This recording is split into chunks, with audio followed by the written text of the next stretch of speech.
listen, we have this really unique opportunity, this moment in time to create something that's not beholden to like another foreign organization's existing rules like Greenpeace or anything else. And building something that's Maltese, that's exactly how we believe it should run. And at the end of the day, just making the most of this. At BRND we believe that better people make better brands and better brands make a better world, which is why I'm really, really happy to have you on the show, Andrew. Andrew Schembri, you are an environmental activist, you're the co-founder and chairperson of NGO Zibel, and you're also part of a business that's been around for just over half a century, decades. Andrew, I've been watching what you've been doing from a distance for quite some time. I remember many, many years ago, we also took part in one of your famous beach cleanups. And I remember feeling great about that, to see our team come together to do something which was really important for this country, for our ocean, for society in general. You've always been somebody that I heard a lot about, and you've also been someone that I've always admired from a distance. And on a brand level, you've managed to create something which has been around now for, 7 years? Yeah. Which means you've outlived a lot of startups. You've created Zibel, which is an organization that really takes care of the marine ecosystem and helps do a number of things to keep our beaches and our marine ecosystem cleaner. I'd love to get into that a bit more. But before we kick off with that, Andrew, who do you say that you are? I think to me, to describe myself, I think the simplest way is like someone who cares, someone who's, I guess, ready to work. Someone who has an affinity for attention to detail. And I guess someone who's understanding, with a lot of, with people, I guess, with their situation, with a situation, how that relates with a lot of different stakeholders. So I think, again, I think I describe myself as primarily as someone who cares, mainly. And that care and that love for the ocean is what brings you to do what you do today. But I think what's really interesting is that, number one, you're the first non-profit entrepreneur on the Unbrandme podcast, which is really exciting for us. And I think as an NGO, Zibel does one thing really, really well. Besides all the great things that you do out there, I think you've managed to kind of create an NGO which fits between the activism, the private sector, and the public sector. So there's a lot of collaboration that goes into what you do. And also you've created this really strong tribe, which is the Zibel tribe, which, meet up on a regular basis to do these cleanups. Before we get into that detail, give me a bit more info about what Zibel does, who Zibel is as an entity. So Zibel started as a very simple initiative in 2017 to, our first activity was purely just to do a cleanup and to take action. I think our landmark cleanup that we had launched with was for Grech. And at the time, we didn't know how many people were going to show up. We didn't really have anything. We didn't have any expertise. No idea how to clean a beach. We just literally had a logo and the Facebook page. And 60 people showed up on a random Saturday in March. We picked up 4 tons. 4 tons in the very first beach cleanup? In the very first one. I only forgot to find the weight out, in fact, about a few months after, because, again, at the time, we weren't aware that we could even log that, or if we even should, because it was never really a plan to, to actually start an entire organization around this. And as we went down the rabbit hole, we just started to realize that, there's a need for this, people are ready to help. They just need to be organized, and you need to make it not worth it, but there's something that drives them, and you need to give them that somehow on some level. And that at the time I just finished university as well the year before, and I was still working in the family business. So I guess from my point of view, at my time and at my point in life, I also had a huge amount of time to fill. So this kind of naturally slotted in as well, and it was a good marriage of, I guess, doing something for you, for the soul, for the earth, and also for for fun. Like, I think like fun has always been a part that's been part of Zibel. Like even the first cleanup, there was after the cleanup we had pizza. I remember like at from Grech, and there was a band playing as well. Wow, fantastic. So it really came together in the first cleanup. It was a bit too good to be true, to be honest. Then after that it was a year of crazy growth, but then also a couple of crazy growth is also all the struggles that come along with the fast growing organization and a team that's not at all ready for this, different opinions, being extremely idealistic, and saying, for example, that like the co-founders could run this together and equally, but I mean that doesn't work, obviously. So within the first year and a half, we did so well that we kind of all of a sudden lost a lot of actually the team, though, because it grew so fast that people weren't ready for this sort of commitment. Okay. And then year over year, Zibel, like there was a point I was just the only person inside the NGO, and then rebuilding from that and just really going for it and saying, listen, we have this really unique opportunity, this moment in time to create something that's not beholden to like another foreign organization's existing rules like Greenpeace or anything else, and building something that's Maltese, that's exactly how we believe it should run.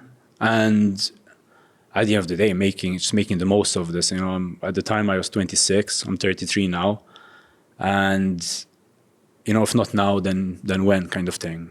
It's like it was. I think even back then I kind of realized that if you're going to do this stuff, you really have a limited amount of time to be active in. At the end of the day, as soon as you get into your 30s, you start thinking about your future, kids, family, like all these things. So something's going to give at that point. So maximize now, use the energy you have now, and ride it out, and just go along for the ride and make it easy for people and worth it for people to join you in it, for sure. So when was the moment that you actually realized this was going to become an actual NGO? I mean, you set it off just as let's do one beach cleanup, and then all of a sudden you're doing beach cleanups on a minimum on a monthly basis. That's been since day one. That's like an ongoing promise of the NGO. Yeah, I remember you saying that. That we will always do this. As long as the NGO is alive, we'll have a cleanup once a month. And that's like the backbone. To me, that gives us any kind of authority or just the privilege to say it, like it starts with you, our slogan. Like everything for the NGO is built out of us experiencing things and talk to me a bit about that slogan. It starts with you. Why is that important? Why is that the fulcrum of what the very first cleanup we had done wasn't that was a public cleanup at Paradise Bay. The very, very first one we did was there was a guy who was top of the world in Gargour who had dumped a bunch of bird cages just over the edge, and we just started cleaning that. But how did you decide that it was your responsibility to do this? At the time, me and one of the co-founders were looking around, like saying that there's a lot of trash in the environment, which doesn't seem like a very complicated kind of issue at first. And then we said, but like why we happen to actually also both be scouts, and we said like, why? How can it can't be this hard? Like let's just do it. Let's just see what it entails. At the very least, like we'll find out. And then, sure enough, local council hears about what you're doing. They come see as well. We posted it. Video did really well. Went viral. It was 2000. I mean, this is 7 years ago. So we're talking about 2017, 2016, roughly. So these things did really well on social media, on Facebook at the time.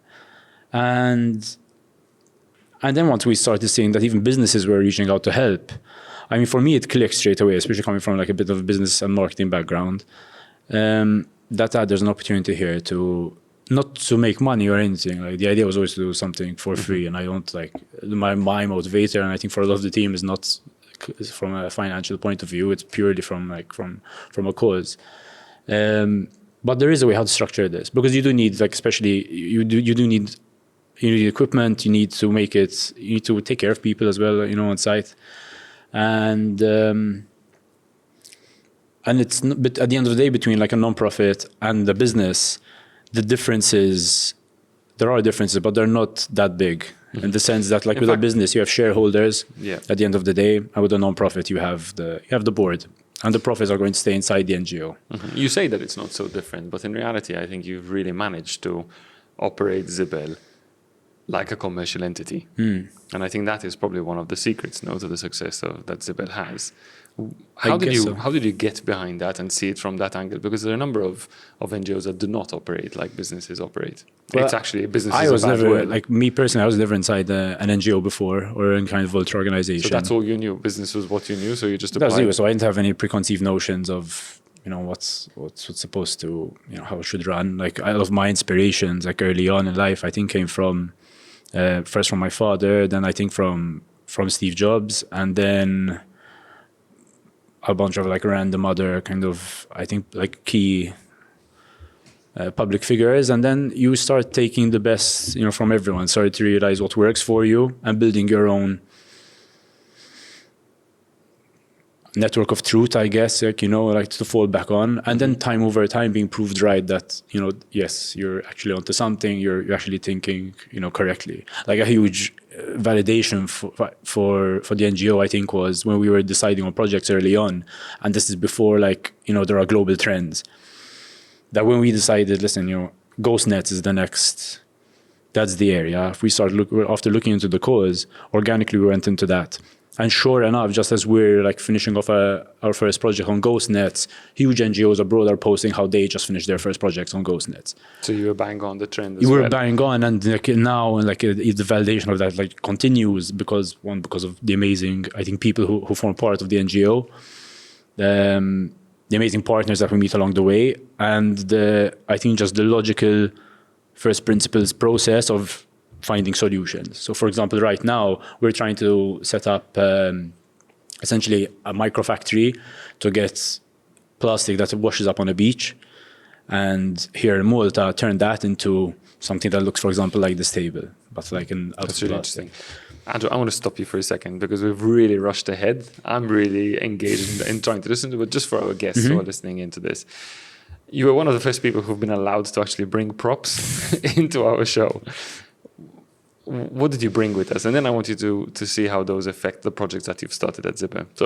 So I got these with a reason. So the first one is a very old Fanta bottle. We found this in Tajbish, next to the Black Pearl. This bottle is from around the 70s. It's really well preserved. It happened to just be completely buried in the sand. A 50-year-old bottle. This is a 50-year-old bottle. It's not the oldest thing. In the same cleanup, we also found the coaster of the tea set of the American admiral who was docked at Tajbish as well from 1938. And that's how do we find this? It's literally written on the backside.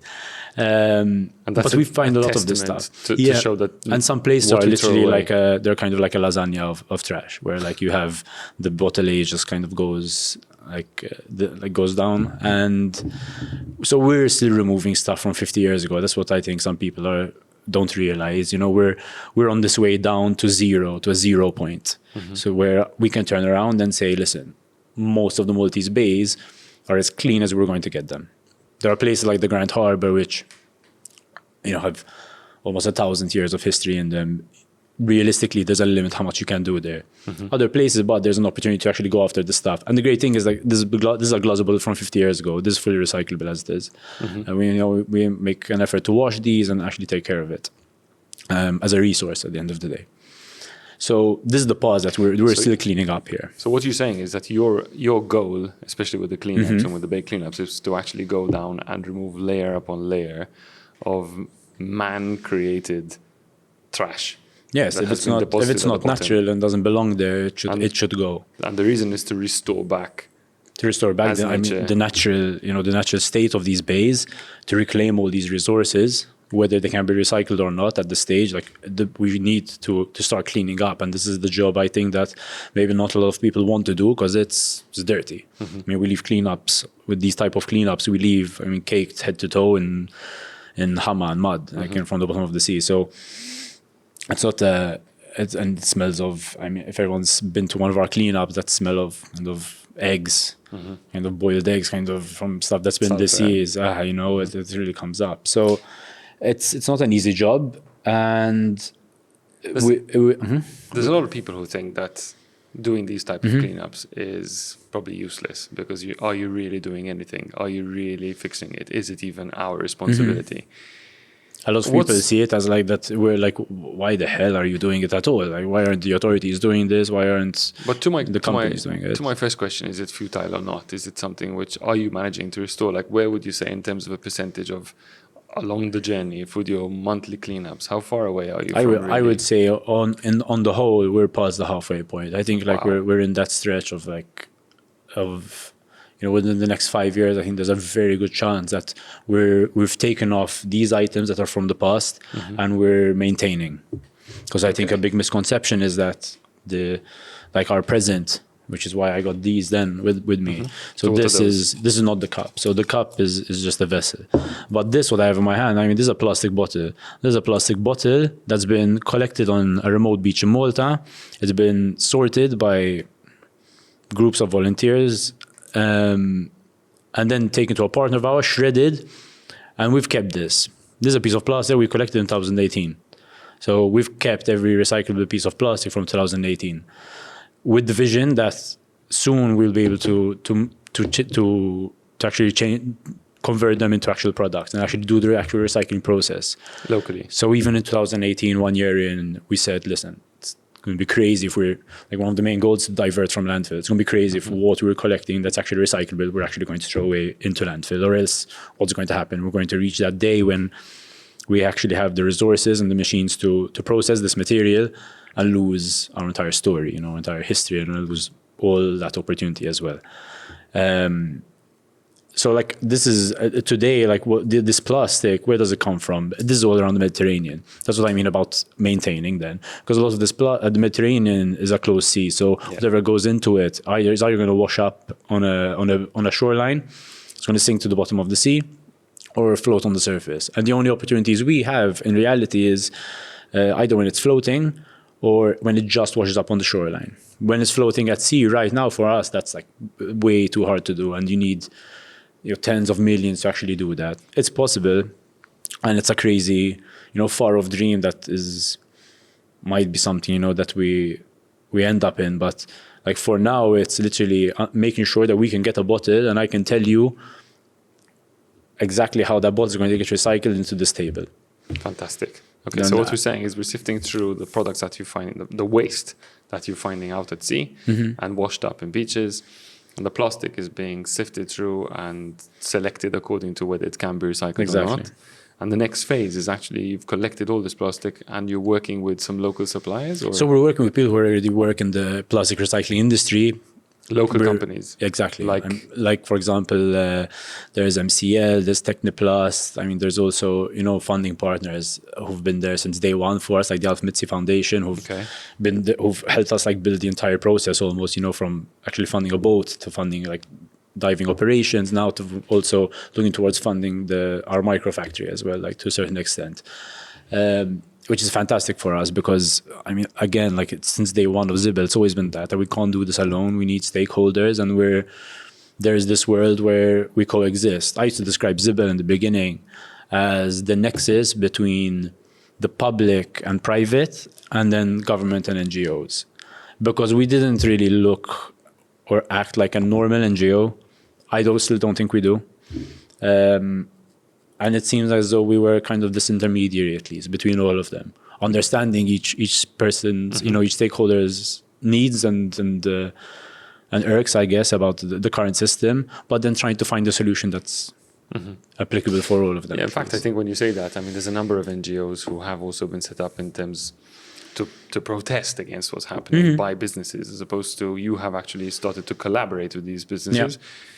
And when you're working within this collaboration with businesses, what is it that you see from a business perspective when you're face to face with another entrepreneur or a business owner or somebody in the C-suite of a business and you're reaching out for help? What do you see the relationship? How happy are they to support? I think it varies, and you also realize the way a business approaches you and how your meetings go with them on how mature that company is. I again, back from marketing, like I always kind of sometimes I try apply like the Maslow's hierarchy of needs, like to a business. And, and I think there aren't a lot of businesses that reach that self-actualization stage, and that's I think when you find businesses who are at that stage, you realize, because then all of a sudden it's not about, listen, we need, we want to do a cleanup just for our people, and it's just a team building event. It's, listen, how can we best use our time to help you to get, so our journeys can combine here. Those are the best stories for me. And in your opinion, do you see that is there a correlation between how successful these businesses are in their business and the importance that they give to this role that they play in the community? I think so. I think there is a stronger correlation. I also think that as a consumer today who is a lot more informed, you pick up on these things and you can tell really quickly who's being genuine and who isn't. And what a good use of time is as well, such a point. Like, there are, like, for me, if there's a company who's very strong in AI, I'll be honest, like, for me, it's, I want to cry almost, that they're just going to come and spend time on a cleanup for me. Ideally, what do? Do the cleanup, because it's really good. Because, through a cleanup, when you come to a cleanup and I show, you've actually touched the stuff that we're touching and you can see it with your own eyes, I do think something clicks, and I've just turned you into an asset for me. Like, you're going to go, you're ambassador, you're going to spread the word. But, I need you as an AI company to also allocate time so that we can identify an area and see how what you do can help me. Because you're actually going to get probably more business from that as well. And and through seeing that someone who's not your client yet, a prospective client is going to say, that's actually not too far from what we do. They seem really good. If they can build something for an NGO, I guess they can probably build something for me. So for me, that's like what I like to see from business when they come with this attitude. Of course, not for every business. There are certain businesses, for example, who we collaborate with, who have one time slot in a year of 2 hours. So we'll work backwards from that. And in fact, what I try to train, like our sales person on, our administrator, is that with a company, it's not one, like with a lot of, and not with anyone, even with projects, there's no one size fits all. We need to adapt. We need to tailor it a bit more to, to each company to better suit their needs, their time frames. And we give them one's opinions. So if we tell them, like, listen, it's like, I can't take 500 people to a cleanup. I'll be, it's unrealistic. At the end of the day, you're not going to get what you want. I'm not going to get what I want. And just meeting them at least and understanding that the person who's getting us probably to plan this is just as scared as anyone else to organize this, that we have to hold their hand there. And we actually try to make it as easy as possible for them to work with us, to the point where literally all they need to do is show up with a bottle and a hat if needed. And then we try to take care of everything else. There's a true sensitivity in how you speak about other businesses and their people and how they come to the table.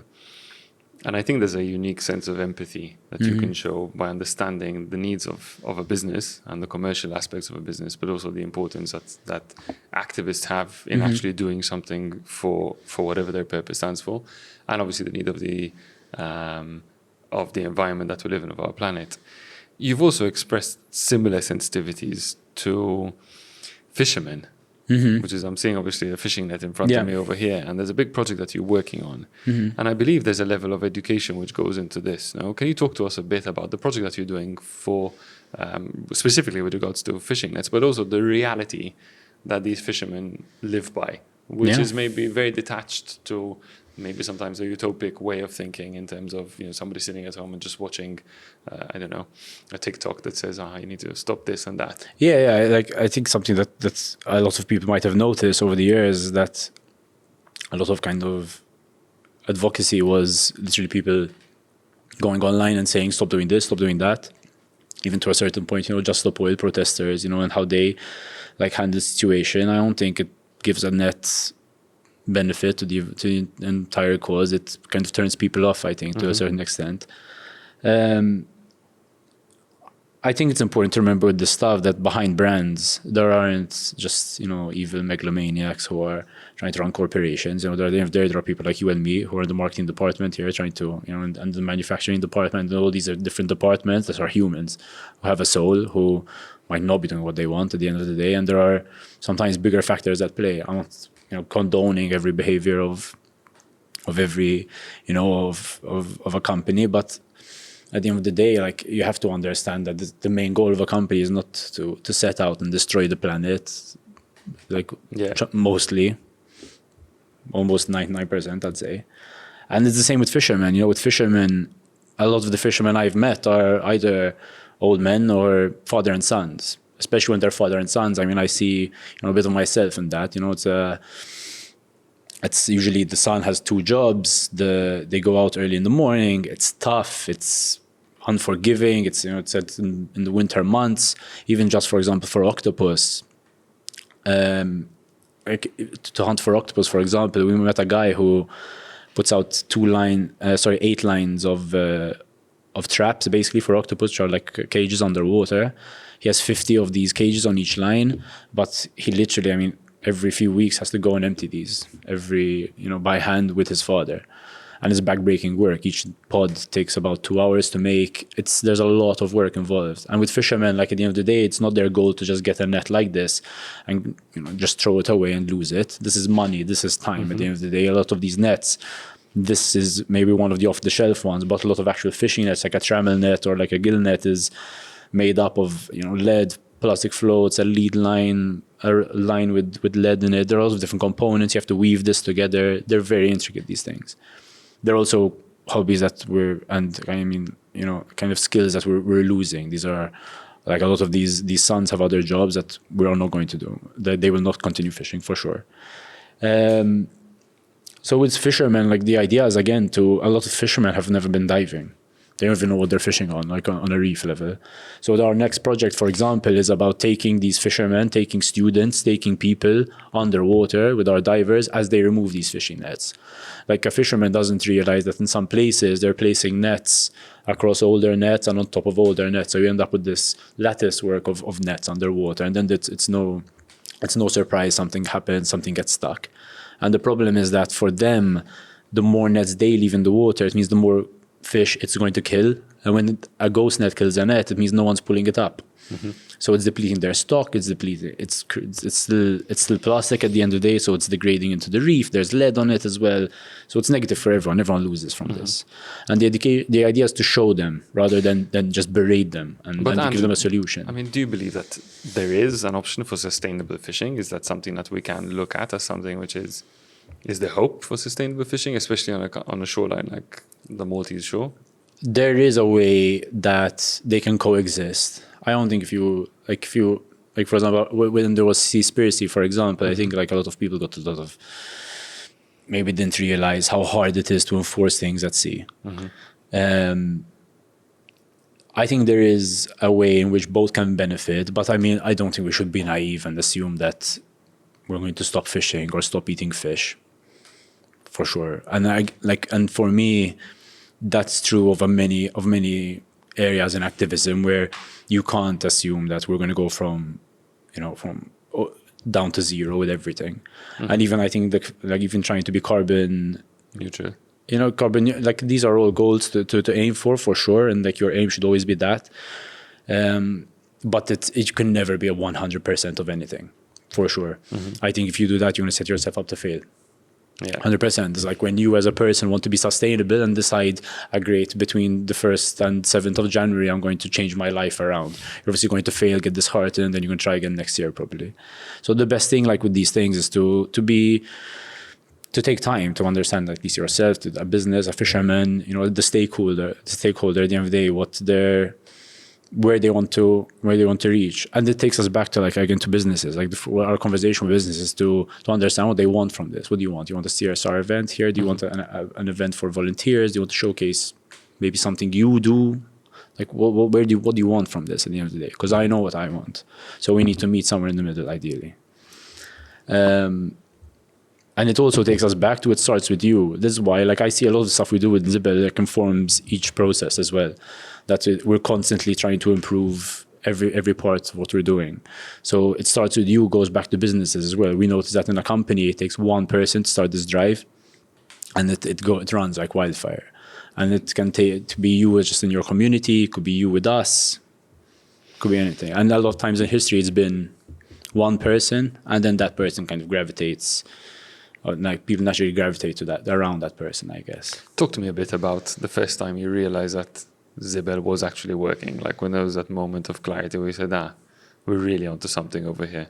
I mean, maybe you talk about a specific case study where you saw a business which started off with just one little cleanup or one person pushing for something. And then I think it was the Paradise Bay cleanup, which was our fourth cleanup, I think, by that stage. First time we had been to Paradise Bay. It was crazy. I remember when we reached there, we're shocked. We're waist deep in about 2 meters of plastic, foam and wood.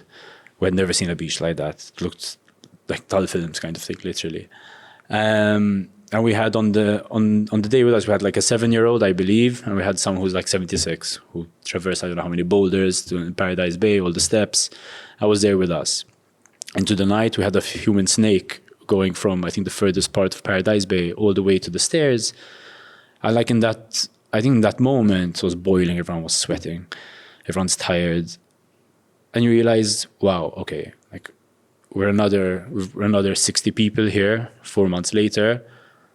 Everyone showed up, everyone's dedicated, people are cutting themselves on the rocks, people are really pushing themselves. There is something here. There is something worth investing in. And then sure enough, 2 months later, we got invited to do a side event for the Our Ocean Conference, and then, which is huge, like for a small organization like that.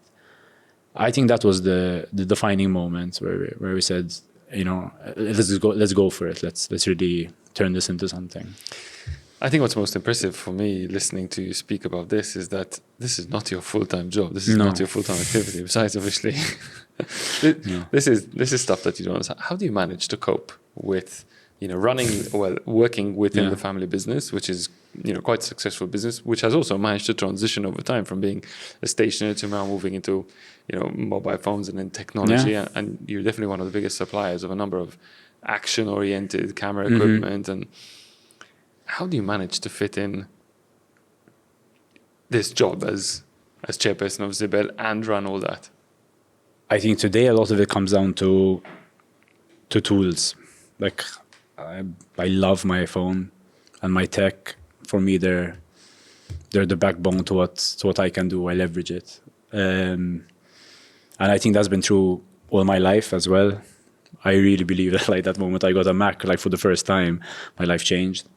And I think since then, like there's been a huge increase in workload from my end. But that being said, like I've been going down to the family business since I was young. Since in St. Anton it's grade 6, so I believe it's like I think 10, 11, something like that. I had failed Maltese miserably, and I needed to really up my level. I didn't see my dad that much because like we're predominantly like kind of working class. As I was growing up. And so I started going down to the shop from quite an early age. And I became really good at sales all of a sudden, like as well, from a young age. Did your Maltese improve? I did. I passed. This was shocked how I liked the teacher as well. And then I fall in love with it as well. I spent time with my dad, which was great as well, because he obviously sacrificed a lot to get me to that point, and sent me to St. Anton as well. And I think over time, I spent more time going down to the shop there, and so it meant I had to do that in combination with my studies as well. So I did all of sixth form, working full time.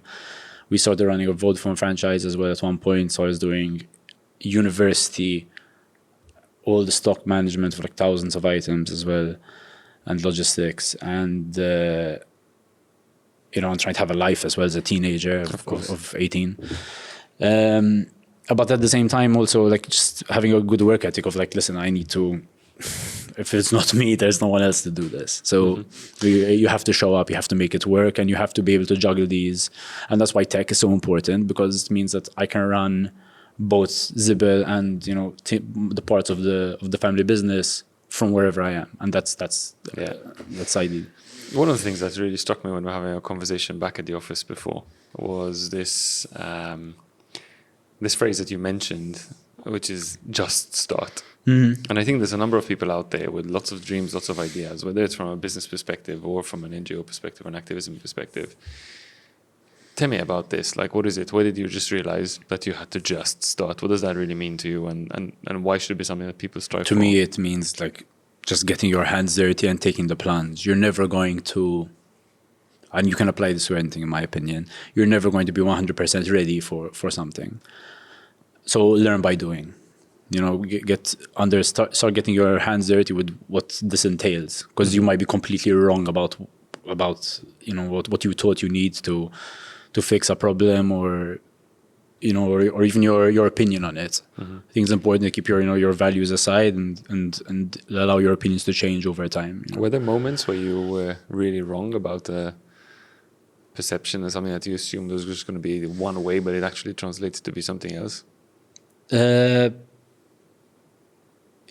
I'm sure I have. I can't think of like any particularly, but like I think maybe I think the hardest thing to like that I found at least was going from predominantly a family business to running a team of people.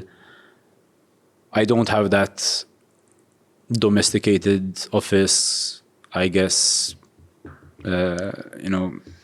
So inspiring them as opposed to working because they're kind of there for their wage. Yeah, I guess exactly. You know, and at least in the NGO, you're understanding what motivates people was definitely a learning curve, because you know, coming from a family business, you are your own limit. As anyone knows, by having their own business, you can work as many hours as you want. Is it good? Is it the right thing? Who knows? But it's needed at the time. I think it's interesting to see your method of leadership with these. Do you see yourself as a leader? I never really did, even growing up. Like I was quite shy, and I think by time it was a role that you're not ready for. You step into because you're 60 people on the coastline. Someone has to say something. You know, someone has to lead someone here. Like there's be some sense of leadership. And I wouldn't even say my way of leadership is the best, but something that I've always tried to do is at least make sure that I've done all these jobs. Like when I tell someone, listen, you need to swim across to that beach and you need to tow this with you, take that, and you need to pull that out and bring it back here. I've done that. I've done most of the roles in the NGO, be it funding, be it proposal writing, be it on the cleanups, be it diving. Like I've been as dirty as anyone else in the NGO. And I think that's something really important, not just for me, but I think any business. Like how can you feel comfortable telling someone what to do when you don't even know what that takes? You know, you don't even, again, coming from a place of empathy as well, of like it's really unfair to get people who are used to very different like activities, bring them to a cleanup and expect them to know what to do, I guess. I'm going to jump onto one very interesting shift, I think. So you've talked a lot about the sensibilities of running the NGO. You've talked a lot about the way you manage to collaborate with organizations, and the way you've also managed to collaborate with potentially the culprits to a certain extent, but not, because these are people that you see as partners, fishermen, you know, businesses who are producing stuff which turns into waste. There's a lot of talk about consumer pressure to get businesses to change the way they work. And there's obviously, actions always speak louder than words. Do you see that there is a consumer shift between consumers buying from companies that are doing stuff which is right for the environment, or is it just a lot of talk? I think with those companies who manage to communicate that properly, yes, you do. Those who mess it up and greenwash, maybe not on purpose, greenwash, but they kind of, the way they get so they don't see this stuff as, listen, you're all humans here and you're trying to do a human thing.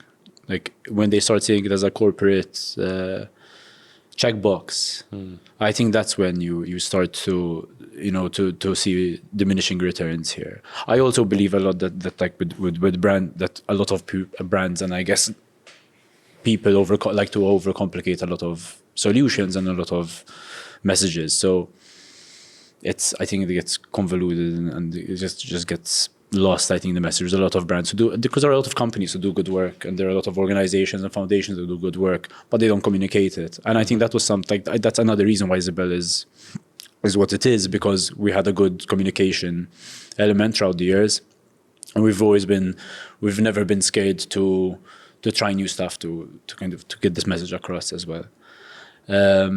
But definitely, like we like with the people that we attract as well as an NGO, we see that then they have a better link with all these other companies as well that we collaborate with, who have shown over and above that they care, not just from a financial point of view, but from maybe an operations and maybe a core value sense of things, for sure. And I think even as a brand, there's value in that, because you're growing in your field at the end of the day. And I'm sure you will learn something from doing an event with us or just speaking with us. I really enjoy, for no cost at all, probably stupidly, to actually sit down with companies and, speak about where they can improve their waste streams, how they can be more efficient. And I try to explain to people that, like, listen, if you do this right, you'll save money. You could probably even make money from this. This isn't sustainability. Doesn't mean it's just you're just spending constantly to lose. If you do it right, you can probably save someone's pay, probably like reduce a lot of laborious tasks. There's a lot of benefits to being sustainable. Sustainable isn't just recycling your trash. It's literally just as you would use it as a person, and you take care of your mind, your body, and all these other elements. You take care of your business in the same way. Of course. Andrew, you've also collaborated we have a great collaboration coming up with Neil Ajusno on his next big swim. A lot of our audiences will be obviously keen to support and help. What can they do to support both Neil Ajus but also Zibel in the next endeavor? What's happening next? So I can tie two things together. So this plastic that that I mentioned before, this is still coming in as we speak. And we know that we need volume. We need as much plastic as possible. You need more plastic. We need more plastic. We literally need more plastic. We need to collect more plastic. We collect more plastic from the sea. And why? Because we're investing in machinery so hopefully next year we can actually recycle all this plastic. And we want to make sure we have the most robust system. Like, the vision is to have the most comprehensive marine plastic collection system, if not in Europe, in the Mediterranean. And we believe that's an achievable task, because we're starting from the bottom up. And case in point with with Neil's upcoming swim, a year ago we started placing bins that have access control around the island, in places where we know plastic will collect. And that's so that with the public, again, we're building on that message of it starts with you. You don't need to wait for us. We don't want you to wait for us. Just please go out there and start and take ownership. At the end of the day, we can't be this people who just turn around and expect a government or a local council or or a service provider to fix things for us. It's your country at the end of the day. There are other NGOs who fight literally for you to have access to the first few meters of coastline. So go own it, and be respectful that it's our coastline, and it's collectively we can have a huge impact. But it's not just a matter of just going out and doing something kind of without a plan. The idea is go out, clean in these areas, reach out to us if you're unsure, use our tribe map, our Zibel tribe map, where these bins are, and identify, if you can't identify the areas around those bins where to clean, message us and we'll explain to you where to go. And throughout the swim, we want to fill all these bins. So if we fill all these bins, we'll collect somewhere around 10 tons just through these bins, for example, if everyone manages to fill the bin in their town with plastic that's come from the sea. And some people ask us as well, like, why do we focus on plastic from the sea that much? Why like, our name's Zibel, but we focus a lot on the sea. The reason is really simple. Like, when we started off as an NGO, there didn't seem to be any any targeted approach to, I guess, to valleys and these areas. Within a year, there were 3 government departments that had pivoted to take care of valleys. So even for us, we wanted to make sure we're using our time in a beneficial way. And we said, look, let's target the sea. It's a much harder set of skills needed. It's more demanding. You need much more resources at the end of the day for a land cleanup. If you have garbage bags and the gloves, you can do it. For the sea, it's different stuff. When we're going diving, it's no joke. I mean, we're showing up with 20, 30K of equipment just to go pick up a net, and it's the people are going down to 50 meters to, people are risking their life. Technical diving there. Yeah, exactly. So, and it's backbreaking stuff. You're doing 8 hours in the sun. you know, and after that, some of us are going straight to work as well. So it's like, it's a better use of our time as well, the sea, and it's an ongoing problem. And Malta is so important. Like the sea for us is everything at the end of the day. I think one of the best quotes on that is, no sea, no land, no blue, no green, something like that, of Sylvia. And it's so true. Like at the end of the day, the sea cleans about 30% of our air as well. And Malta, we have this huge touristic value to it.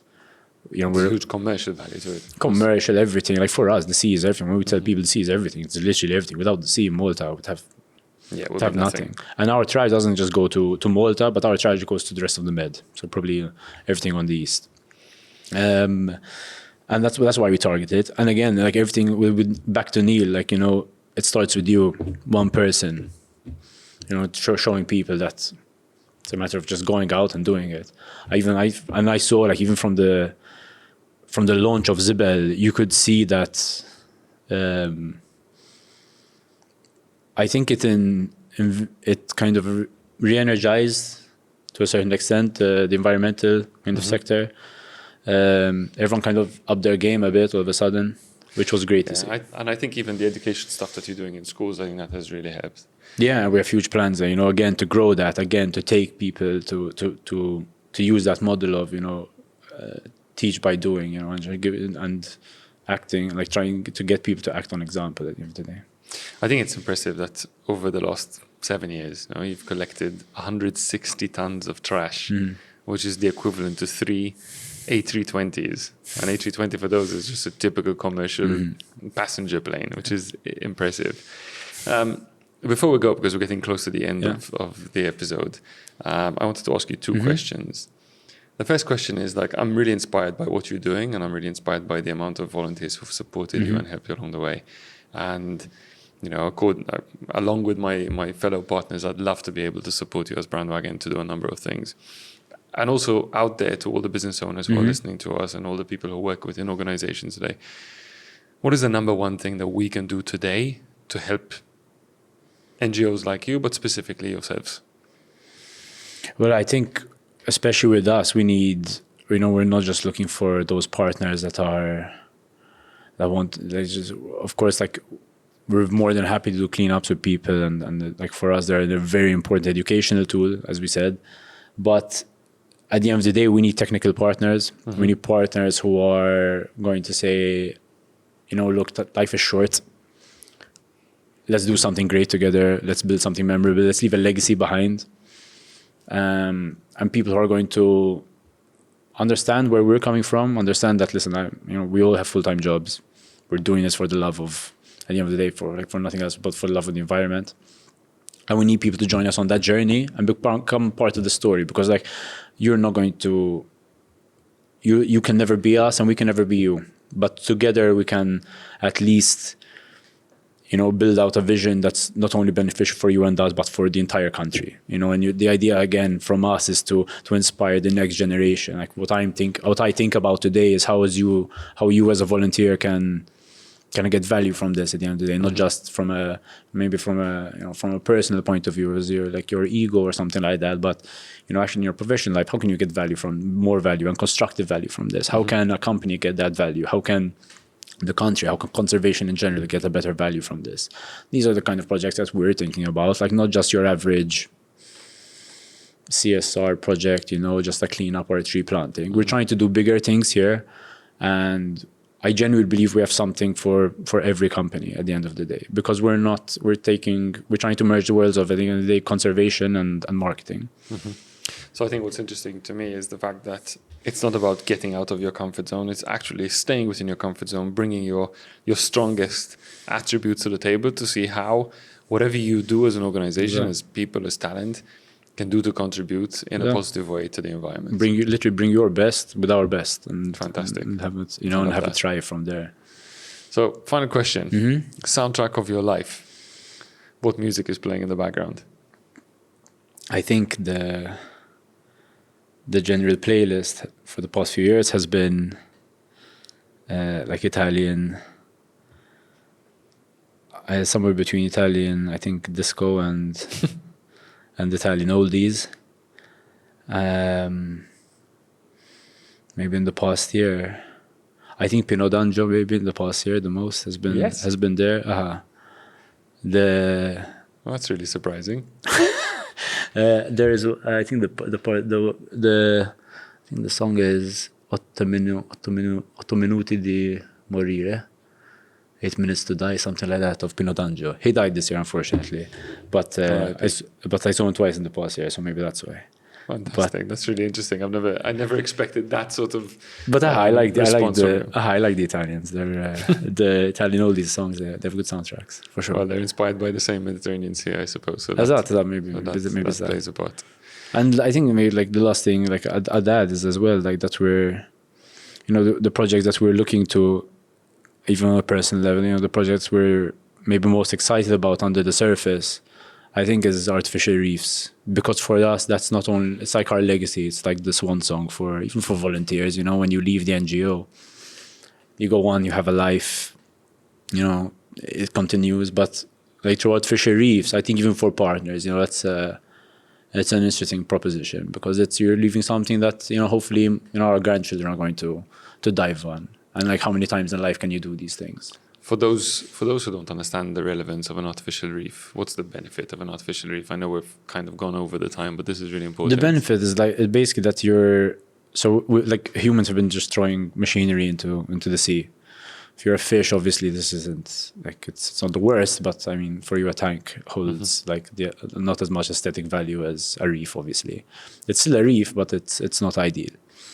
And I like to market this as social housing for fish, because what we're trying to do is get blank areas and using fish as our customer, basically, literally trying to build ecosystems that are beneficial for them.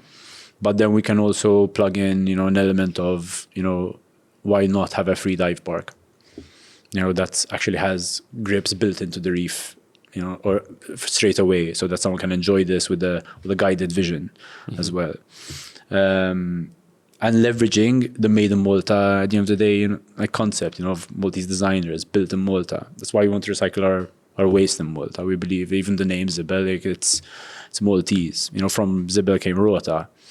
Out of like it started a small micro trend, I think, like inside these inside Malta. You have a lot of other businesses as well to just launch with this one name,